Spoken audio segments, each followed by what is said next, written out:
DD news पर।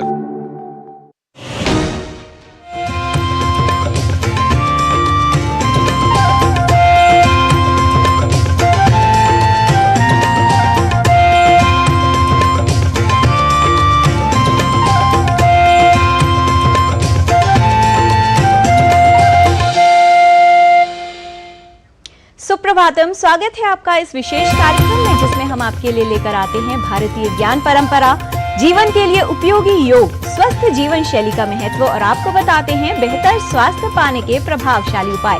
साझा करते हैं आपके साथ संस्कृत का ज्ञान, साथ ही होती है भारतीय संस्कृति की झलक। मैं हूँ किरण भारद्वाज।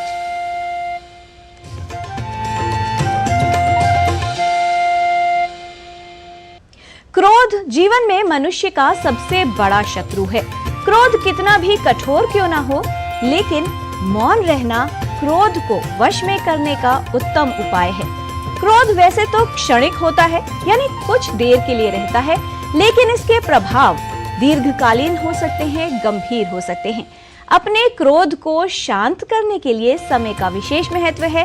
साथ ही अपने जीवन को बेहतर बनाने के लिए भी समय उपयोगी होता है। तो आइए देख लेते हैं क्या है आज की तिथि, वार और नक्षत्र, और इसके लिए देखते हैं आज का पंचांग। आज का पंचांग युगाब्द 5125, विक्रमी संवत 2080, शक संवत 1945, उत्तरायण, चैत्र मास, कृष्ण पक्ष, प्रतिपदा तिथि, मंगलवार, हस्त नक्षत्र। आज का दिन आप सभी के लिए मंगलमय हो। क्रोध से मूढ़ता उत्पन्न होती है और इससे स्मृति का नाश होता है, सोचने समझने की शक्ति चली जाती है, व्यक्ति की बुद्धि नष्ट हो जाती है, जिससे व्यक्ति खुद ही अपना विनाश कर बैठता है। इसलिए आवश्यक है कि क्रोध को नियंत्रित और संयमित किया जाए, और इसके लिए ज्ञान और समझ दोनों ही उपयोगी हैं, क्योंकि इसके माध्यम से हम अपने क्रोध को वश में कर सकते हैं। साथ ही सकारात्मक विचार क्रोध रूपी शत्रु से हमें बचाने में सहायक है। तो आइए देखते हैं आज का सकारात्मक विचार, सुभाषित। वेश धारणं सिद्धे कारणं न च तत्कथा क्रियैव कारणं सिद्धे सत्यमेतन्न संशयः। सिद्धि का कारण न तो योगियों का वेश धारण करना है और न ही योग का कथन मात्र। सिद्धि का कारण तो क्रिया है और यह ही निश्चित सत्य है। The reason for achievement is neither wearing the dress of yogis nor just the statement of yoga. Action is the cause of accomplishment, and this is a definite truth. जिस प्रकार खौलते हुए पानी में व्यक्ति अपना प्रतिबिंब नहीं देख सकता, ठीक उसी प्रकार क्रोध की स्थिति में सत्य दिखाई नहीं देता। अगर जीवन में सत्य से अवगत होना है तो इसमें विशेष महत्व है साधना का। भारत अध्यात्म की भूमि है, जिसमें वेद मंत्रों और साधना का विशेष महत्व समझा गया है। हमारे ऋषि मुनियों ने सदियों से अपने वेद मंत्रों की सहायता से विश्व कल्याण की कामना की है। सर्वे भवन्तु सुखिनः का मंत्र दिया गया है। अपने जीवन में साधना और शांति लाने के लिए बेहद आवश्यक है कि अपने जीवन को संयमित रखा जाए। साथ ही वेद मंत्रों का उच्चारण भी इसमें काफी उपयोगी माना जाता है। तो किस तरह से ध्यान, योग, साधना और मंत्र हमारे जीवन में बदलाव ला सकते हैं, आइए देखते हैं हमारी सहयोगिनी लता विशिष्ट की इस विशेष रिपोर्ट में।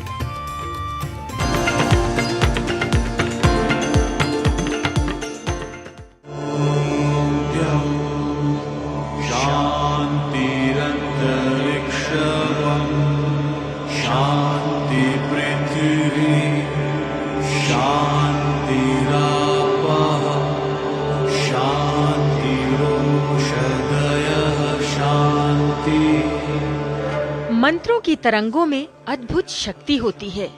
इन्हें हमारे ऋषि मुनियों ने सालों की ध्यान साधना द्वारा प्राप्त किया है।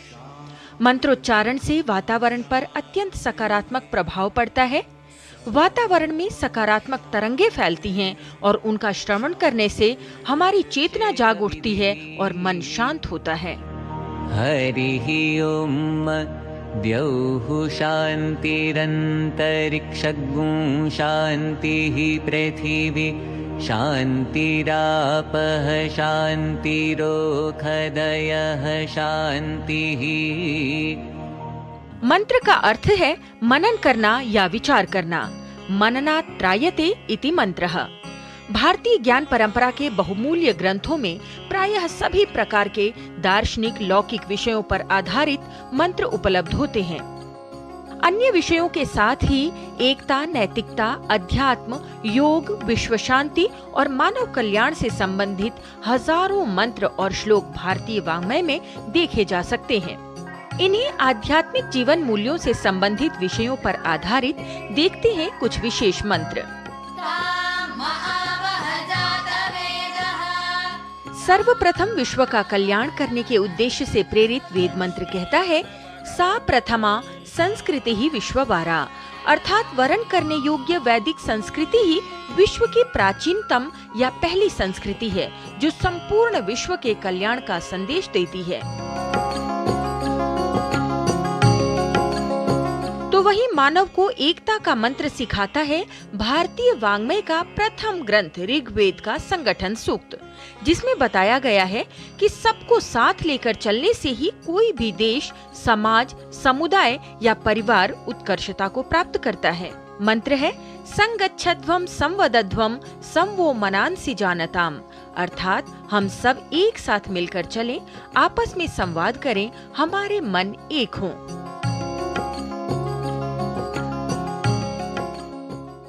परस्पर सौहार्द भाव सिखाने वाला मंत्र भाग है माँ विद्विषावहै, अर्थात हम किसी से द्वेष ना करें। संपूर्ण धरती को परिवार के रूप में देखने का संदेश भी हमारे भारतीय ज्ञान ग्रंथ ही देते हैं, जिसमें कहा गया है वसुधैव कुटुंबकम, अर्थात संपूर्ण पृथ्वी ही एक परिवार है।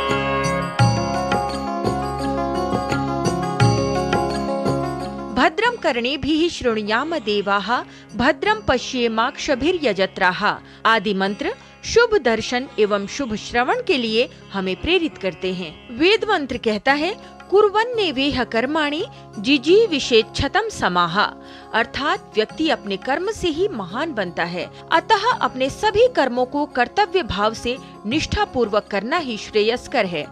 कर्म का यथोचित फल अवश्य मिलता है। इतना ही नहीं, संपूर्ण विश्व द्वारा स्वीकृत भारतीय ज्ञान परंपरा द्वारा परिपोषित योग मार्ग भी सबको समान भाव से देखना, सब में समान भाव की अनुभूति तथा सभी स्थितियों में समान भाव से रहने की प्रेरणा देता है। समत्वम योग उच्यते, सभी स्थितियों में समान भाव रहना योग है। योग संपूर्ण स्वास्थ्य के लिए लाभकारी होने के साथ ही चित्त की एकाग्रता और शांति के लिए भी उतना ही आवश्यक है। योगश्चित्त वृत्ति निरोधः।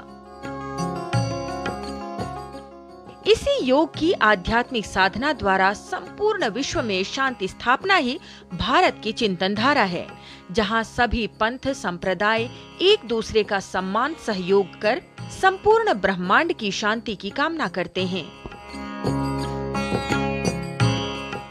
भारतीय ज्ञान परंपरा में ध्यान साधना द्वारा विश्व कल्याण के इन्हीं चिरस्थायी सिद्धांतों को आधुनिक बदलते समाज में लोकप्रिय बनाने के लिए अनेक संस्थाएं कार्यरत हैं, जिनमें श्री रामचंद्र मिशन के हार्टफुलनेस मेडिटेशन का भी विशेष योगदान है। श्री रामचंद्र मिशन एक आध्यात्मिक आंदोलन है जो सहज मार्ग या हार्टफुलनेस मेडिटेशन के अभ्यास पर केंद्रित है।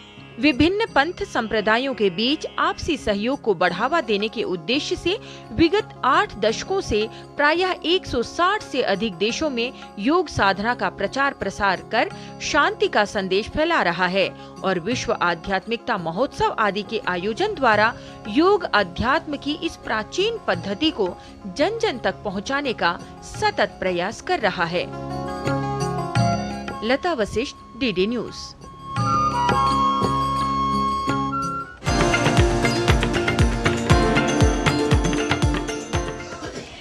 प्रकार माचिस की तीली दूसरों को जलाने से पहले खुद जलती है, उसी प्रकार क्रोध रूपी अग्नि से पहले स्वयं को और फिर दूसरों पर प्रभाव पड़ता है। इसलिए आवश्यक है कि अपने क्रोध को वश में किया जाए, क्योंकि जो व्यक्ति क्रोध से मित्रता करता है यानी क्रोध को पालता है, उसका शरीर, मन, वचन, भाव और यहाँ तक कि जीवन और स्वास्थ्य भी विनाश की ओर चल पड़ते हैं। व्यक्तिगत संबंध और जीवन प्रभावित होता है। क्रोध का प्रभाव नकारात्मक रूप से हमारे स्वास्थ्य पर पड़ता है। तो किस तरह से स्वस्थ रहने के लिए क्रोध को दूर रखा जा सकता है और क्या दुष्प्रभाव हैं क्रोध के हमारे स्वास्थ्य पर, आइए देखते हैं इस रिपोर्ट में।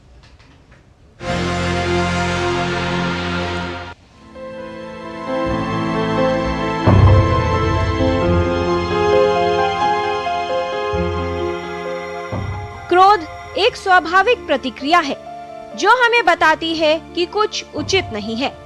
गुस्सा न केवल एक असहज भावना है, बल्कि जब हम क्रोध का अधिक अनुभव करते हैं, बहुत अधिक समय तक गुस्से में रहते हैं, तो इसका दुष्प्रभाव कई तरह से हम पर पड़ता है। क्रोध एक वो अवस्था है जिसमें आप बहुत ज़्यादा, जिसे हम साधारण शब्दों में कहें तो गुस्सा कर रहे हैं, नाराज़ हो रहे हैं, और उसका दुष्परिणाम जो हो रहा है वो सामने वाले पे आ रहा है, क्योंकि कई बार सामने वाले को उसके कारण डांटा जा रहा है। पहला पक्ष ये कि सामने वाले के प्रति आक्रामकता हुई, हिंसा हुई। दूसरा पक्ष ये है कि स्वयं के शरीर और अपने मन और मस्तिष्क के प्रति भी उसका नुकसान आया। ये कहा जाता है कि यदि व्यक्ति आज गुस्सा करता है, उस गुस्से का प्रभाव व्यक्ति के शरीर में 3 दिनों तक रहता है, और उस नुकसान के कारण शरीर की पूरी जो अपनी कार्य प्रणाली है, जो उसकी एक सिस्टम है, वो सारी चीज़ें प्रभावित हुई, जिससे बीपी बढ़ जाना, हार्ट पे असर पड़ना, भावनाओं पे असर पड़ना, संबंधों में दिक्कतें आना, ये सारी चीज़ें शुरू हो जाती हैं। तो क्रोध एक ऐसी चीज़ है जो शुरुआत तो एक व्यक्ति से होती है, लेकिन उसका प्रभाव व्यक्ति के पूरे शरीर, मन, मस्तिष्क पे पड़ते हुए उसके आसपास के लोगों पे, समाज पे और रोज़मर्रा की ज़िंदगी में भी आना शुरू होता है। अपने सर्वोत्तम रूप में क्रोध हमें खतरे के प्रति सचेत करता है और प्रतिक्रिया के लिए प्रेरित करता है। यह नकारात्मक भावनाओं को व्यक्त करने का एक तरीका दे सकता है या समस्याओं का समाधान खोजने के लिए प्रेरित कर सकता है, लेकिन अत्यधिक क्रोध या गुस्सा परेशानी का कारण बन सकता है। जब क्रोध के अनुभव कई बार होते हैं, बहुत तीव्र होते हैं, बहुत लंबे समय तक रहते हैं या ट्रिगर करने वाली घटना के अनुपात से बाहर होते हैं, तो भावना हमारी भलाई और स्वास्थ्य पर नकारात्मक प्रभाव डाल सकती है। क्रोध के कई कारण होते हैं और लोगों को छोटी छोटी बातों पर अक्सर गुस्सा आ जाता है, जैसे दफ्तर के लिए देर होना, अधिक ट्रैफिक मिल जाना, कोई महत्वपूर्ण वस्तु न मिलना, बच्चों का बात न मानना, बच्चे की हरकतें, किसी की अनुचित बात या कोई कार्य पूर्ण न होना। ऐसी बातों पर हम कभी न कभी गुस्सा अवश्य करते हैं। सबसे पहले अपने आप को सोचना है कि क्या ये क्रोध करना उचित है। सबसे पहला ये प्रश्न अपने आप से करना है। अगर आसपास हो, अवेलेबल हो, हाथ में हो, तो पानी पीना है, सिप सिप कर करके, घूंट घूंट में उसको पीना है, थोड़ा सा समय लेते हुए। और उसके साथ में स्वयं से दोबारा ये प्रश्न करना है कि क्या ये गुस्सा करना उचित है। साथ ही साथ दूसरा प्रश्न भी करना है, क्या ये गुस्सा करने के कारण जिस चीज़ पे गुस्सा कर रहा हूँ उसका समाधान हो जाएगा। ये 2 चीज़ें उस समय तुरंत करनी है।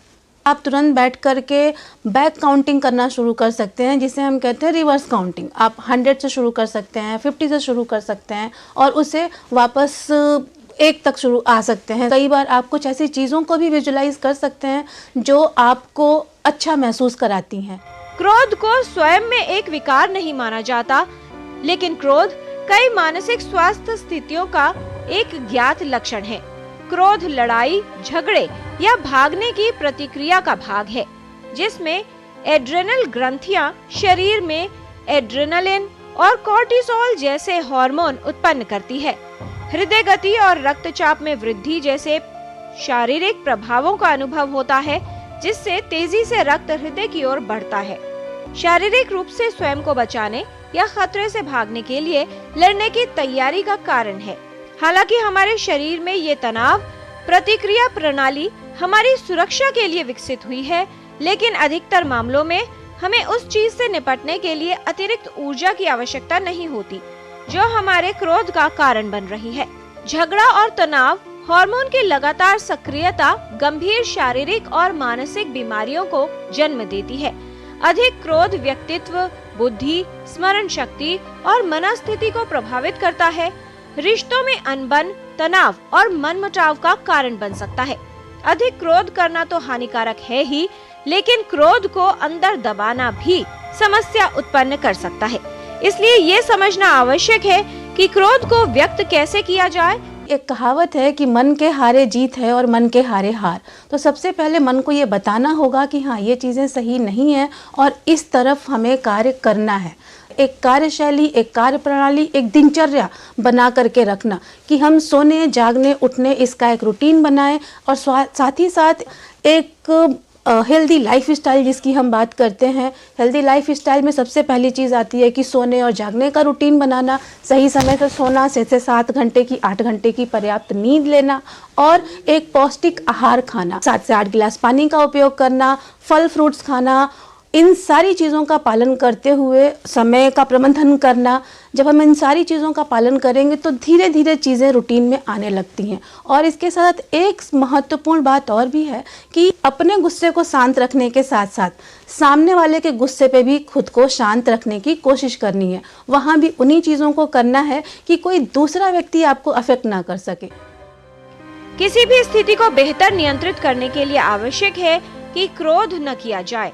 क्या आपको बात बात पर गुस्सा आता है, आप आसानी से चिढ़ जाते हैं या निराश हो जाते हैं, तो आप क्रोध संबंधित समस्याओं से प्रभावित हो सकते हैं।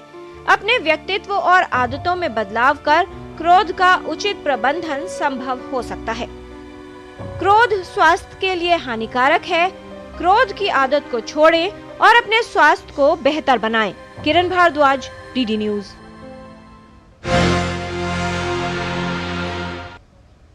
क्रोध वो स्थिति है जिसमें जीभ या वाणी मन से अधिक तीव्रता से काम करती है। गुस्से में कई बार हम कुछ ऐसे शब्द कह देते हैं जिससे रिश्ते भी खराब होते हैं और इसका प्रभाव लंबे समय तक चलता है।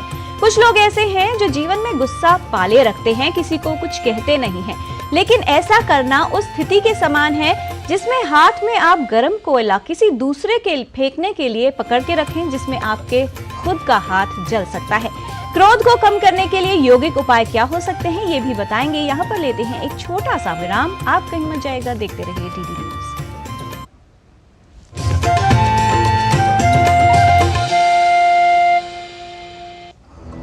चुलबुला बनूं जिसकी हर बात में भूल जाए। मेरी जैसी मेरी अपनी पताका चाय, गजब का स्वाद।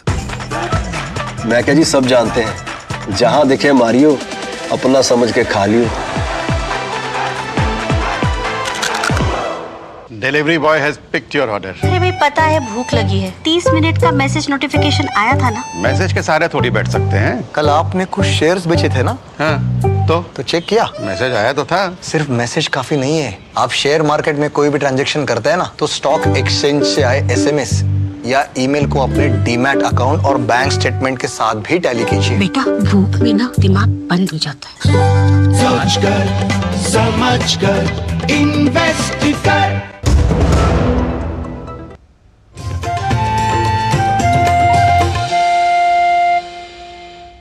ब्रेक के बाद आपका स्वागत है। मन को एकाग्र रखने से कल्पना शक्ति बढ़ती है और क्रोध शांत हो जाता है। वैसे तो योग हमारे समस्त स्वास्थ्य को ठीक रखने के लिए एक उपयोगी और प्रभावशाली विकल्प है, लेकिन योग के माध्यम से कैसे आप अपने क्रोध को कम कर सकते हैं, चित्त को शांत कर सकते हैं और प्रसन्नता को बढ़ा सकते हैं, आइए समझ लेते हैं। नमस्ते, मैं हूं आचार्य प्रतिष्ठा। आज हम बात कर रहे हैं क्रोध की। क्रोध चाहे किसी भी आयु वर्ग को आए, चाहे किसी भी जेंडर को आए, किसी भी अवस्था में आए, क्रोध सबसे ज्यादा नुकसान हमारा स्वयं का करता है। और अगर हम नियमित योग साधना करते हैं तो हम क्रोध से निश्चित रूप से दूर रहते हैं। आज हम कुछ ऐसे बहुत आसान से तरीके समझेंगे जो हम भारत योग प्रैक्टिसेस में लेते हैं अपने क्रोध पर नियंत्रण पाने के। सबसे पहला काम हमें प्रतिदिन करना है संख्या ध्यान। भारत योग का संख्या ध्यान यानी नंबर मेडिटेशन हमें क्रोध से दूर रखता है और एक्शन के रिएक्शन जो हम तुरंत कर देते हैं उसके बीच में हमें मौन, सोचने का, शांत रहने का और एक्शन रिएक्शन के बीच में एक पॉज देने का मौका देता है। जिस वक्त आपको क्रोध आए तब भी आप इसका अभ्यास कर सकते हैं और प्रतिदिन तो करना ही चाहिए। संख्या ध्यान के अभ्यास के लिए हम इस प्रकार से अपने आसन में बैठते हैं, हाथों को ज्ञान मुद्रा में ले लेते हैं, आंखें बंद कर लेते हैं और शांत भाव से बैठकर अपोजिट काउंटिंग करते हैं। लेट्स से हमने 25 से 1 तक की काउंटिंग करनी है, तो आप बैठ करके एक श्वास में 25, 25, 24 इनहेल, 24 एक्सहेल, 23 इनहेल, 23 एक्सहेल। इस तरह से 25 से 1 तक की हम अपोजिट काउंटिंग करें। दूसरी चीज शांत और सौंदर्यपूर्ण है चंद्रमा। तो चंद्रमा के ही नाम पर बना शशांक आसन हमारे अंदर शांति देता है। उसके लिए हमें क्या करना है, इस प्रकार से वज्रासन में बैठ जाते हैं और जब वज्रासन में बैठे तो अपनी हथेलियों को मॉडिफाइड वर्जन कर रहे हैं ताकि सब लोग कर सकें। हाथों को हमें जमीन पर टिकाना है और फिर धीरे धीरे, अगर आप इतना ही झुक पाए तो यही रुक जाए, इतना झुक पाए तो यही रुक जाए और अगर पूरा सामने आ जाए तो यहाँ आकर थोड़ी देर आंख बंद करके बैठना नॉर्मल ब्रीदिंग के साथ और फिर धीरे धीरे इसी प्रकार से गर्दन को उठाया, पहले हाथों को घसीटते हुए ले आए और वज्रासन में बैठ गए। ये 2 बहुत आसान से काम अगर आप प्रतिदिन करते हैं तो आप देखेंगे कि बहुत जल्दी आप अपने क्रोध को, एंगर को गुड बाय कहेंगे। मनुष्य लोभ को दान से, अपने झूठ को सत्य से, पाप को सदाचार से और क्रोध को प्रेम से जीत सकता है, लेकिन इसके लिए आवश्यकता होती है अभ्यास करने की। जीवन में किसी भी चीज को बेहतर करने के लिए, उसको अपने नियंत्रण में करने के लिए अभ्यास बेहद आवश्यक है।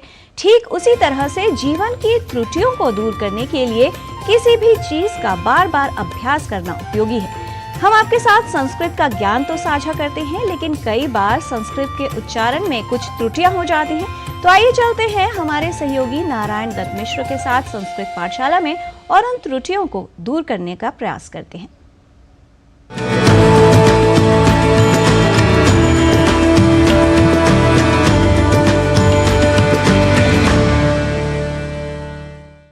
नमस्कारः संस्कृत प्रियाः दर्शकाः, संस्कृत पाठशाला की आज की कक्षा में स्वागत है आप सभी का। मैं हूं आप सभी के साथ संस्कृत पाठशाला की कक्षा में नारायण दत्त मिश्र। आइए आज संस्कृत की पाठशाला में जान लेते हैं आज पुनः उच्चारण में किए जाने वाले एक बड़े दोष को, ताकि हम उसे जानकर ठीक बोलने और लिखने के व्यवहार में शुद्धता ला सकें और संस्कृत के संस्कृतत्व की रक्षा कर सकें। आइए आज की कक्षा का आरंभ करते हैं एक श्लोकांश से, यानी श्लोक के अंश से। गरुड़मखिल वेद नीडाधिरूढ़म द्विशत पीडनोत्कंठिता कुंठ वैकुंठ पीठीकृत स्कंधमीडे। देखिए, यहाँ कुछ विशेष शब्दों का हुआ है प्रयोग, जिन शब्दों के उच्चारण में न केवल सामान्य संस्कृतानुरागी बल्कि कई संस्कृत विद्वान भी अनवधानतावश कर दिया करते हैं अशुद्धि। क्या है यहाँ अशुद्ध और शुद्ध प्रयोगों की बात, जान लेते हैं इन्हीं शब्दों को एक एक कर आगे रख। पहला शब्द है गरुड़, जिसे आपने अक्सर सुना होगा गरुड़ इस रूप में, और कई बार तो गरुण ऐसा भी लोग कह जाया करते हैं। पर हम आपको बताते चले आ रहे हैं कि संस्कृत एक ऐसी भाषा है जहां जो लिखा जाता है वही पढ़ा भी जाता है। अर्थात यदि हमने ड लिखा है तो उसे हम ड इस रूप में ही कहेंगे और लिखेंगे भी, यानी ड को ड़ या ण इस रूप में बोलना और लिख जाना है अशुद्ध। तो कहने का तात्पर्य कि गरुड़ या गरुड़ह को गरुड़ या गरुड़ह, गरुण या गरुणः इन शब्दों के रूप में प्रयोग नहीं है हमें करना। ऐसे ही एक शब्द है उत्पीड़न, जिसका मूल है पीड़ा यह शब्द, जिसे हम साधारण रूप में या शीघ्रता में या कहीं की अनवधानता के कारण पीड़ा बोल और लिख दिया करते हैं। ऐसे ही उत्पीड़न इस शब्द का उत्पीड़न इस रूप में व्यवहार कर जाते हैं, जबकि शुद्ध रूप है उत्पीड़न या पीड़ा। ऐसे ही षड्यंत्र को षड्यंत्र इस रूप में भी हम व्यवहार कर जाते हैं, जबकि षड और यंत्र इन दो शब्दों से मिलकर बने शब्द को तो षड्यंत्र यही कहा जाना चाहिए, और यह भी ध्यान रखने वाली बात है। अब देखते हैं एक बार फिर से अपने श्लोकांश को। यहां एक शब्द है नीड। यत्र विश्वम भवत्येक नीडम, यह सूक्ति आपने सुनी ही होगी, जिसका अर्थ है जहां संपूर्ण विश्व एक घोंसले के समान है। कुल मिलाकर नीड का अर्थ है घोंसला या आश्रय, पर हम में से कई लोग अक्सर इस नीड शब्द को बोल और लिख जाते हैं नीड इस रूप में, यानी यत्र विश्वम भवत्येक नीडम कहना हो तो हम कह जाते हैं यत्र विश्वम भवत्येक नीडम, और ऐसा कहते ही हम कर जाते हैं चूक और हो जाता है हमसे संस्कृत के संस्कृतत्व पर ही प्रहार। तो अब नीड शब्द का प्रयोग सर्वथा शुद्ध रूप में करना हो तो हमें कहना और लिखना है नीड, न कि नीड। अब जान लेते हैं ऐसे ही एक और शब्द के बारे में जिसका प्रयोग हुआ है हमारे इस श्लोकांश में ही। शब्द है ईडे। यह एक क्रिया शब्द है, यानी जैसे हम पठामी को पढ़ता हूं इस अर्थ के साथ जानते हैं, ऐसे ही ईडे को स्तुति करता हूं आप इस अर्थ में जान लीजिए। तो इस शब्द के उच्चारण में साधारण लोग ही क्या, संस्कृतज्ञ भी गलती कर बैठते हैं। देखिए, संस्कृत के दो स्वरूप रहे हैं, एक वैदिक और दूसरा लौकिक। जब हम वैदिक संस्कृत की बात करते हैं, यानी साक्षात वेदों की ऋचाओं या मंत्रों को हम पढ़ते हैं, तो हम वैदिक उच्चारण के अनुसार ही उच्चारण हम करते हैं। यानी अग्नि सूक्त यदि हम पढ़ रहे हो तो हमें अग्निमीडे पुरोहितम को अग्निमीडे पुरोहितम यानी ईडे इस रूप में ही उच्चारण करना चाहिए, और यह ही वैदिक संस्कृत के अनुसार उसके उच्चारण के विशेष नियम के अनुसार शुद्ध स्वीकार लिया जाता है। पर जब ईडे इस क्रिया शब्द का लौकिक संस्कृत में प्रयोग किया जाए तो हमें जैसा लिखा है वैसा ही पढ़ना भी होता है। तो कहने का भाव यह कि ईडे कहना लौकिक संस्कृत में यानी आज के व्यावहारिक संस्कृत में गलत है, अशुद्ध है। हमें ईडे ऐसा ही शुद्ध प्रयोग करना चाहिए। कुल मिलाकर गरुड़, उत्पीड़न, पीड़ा, नीड, ईडे इन शब्दों के उच्चारण के समय ड इस अक्षर का उच्चारण व लेखन करते हुए हमें हिंदी और अन्य प्रादेशिक भाषाओं से प्रभावित होकर इन शब्दों में ड की जगह ड़ का प्रयोग नहीं है करना। अर्थात गरुड़, उत्पीड़न, पीड़ा, नीड, ईडे ऐसा नहीं है बोलना और लिखना भी। इस बात का रखें हम विशेष स्मरण। तो अभी संस्कृत की पाठशाला की आज की कक्षा में इतना ही। हम फिर लौटेंगे इससे ही जुड़ी एक और संस्कृत पाठशाला की कक्षा के साथ। तब तक के लिए मुझे दें अनुमति। शुभमस्तु, सुदिनमस्तु।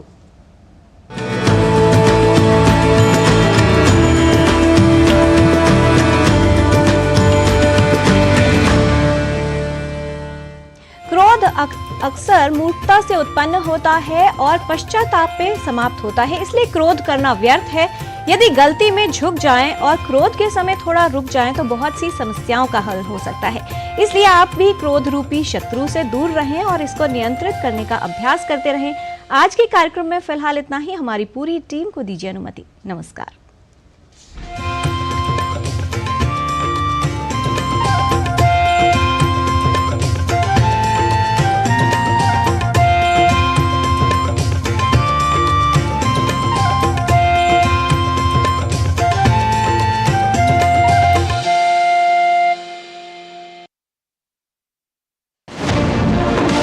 दुनिया की बिसात